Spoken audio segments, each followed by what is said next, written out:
This bad boy decided it doesn't want to eat discs anymore, so we're gonna fix it.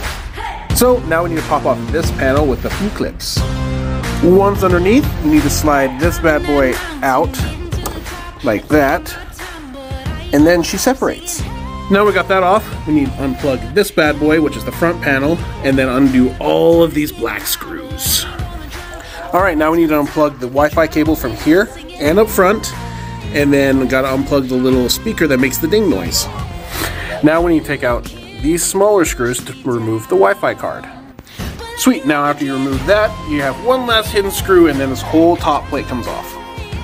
Okay, now we got the hood open, we need to unplug the Wi-Fi extension cable so that way we can remove the plate. Okay, so here's the disk drive, we just need to unplug these two cables and this pops right out.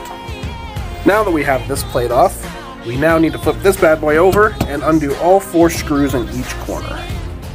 Now that all 4 screws are out, you should be able to take off this top plate and see the inside. Now, before we go ahead and remove this board, we need to unplug all these cables, and then we actually have to unsolder, focus, gotta unsolder these 2 points here. Now, we can go ahead and undo these 3 screws that are holding it in, and then we'll move to soldering. Now that we've got these 2 unsoldered, now we can remove the original board. This is important because if you don't have this board, then the Xbox won't turn on, because this motherboard here is connected and paired to this motherboard specifically. Okay, so make sure you put this to a point where you won't get it mixed up with this new one, and then go ahead and do the same thing you just did on the original one to this new one. Now, once you got that soldered all back on, plug everything back in, screw it all in, and close her all up.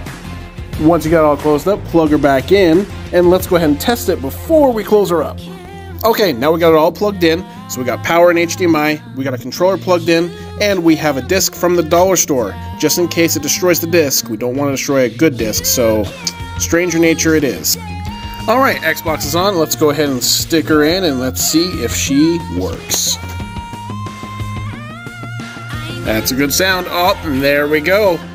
So it looks like that we got the disk drive repaired, so let's go ahead and close her up. Now that you got everything screwed in and put back together, let's go ahead and show you a trick to put this and this back together without tearing this.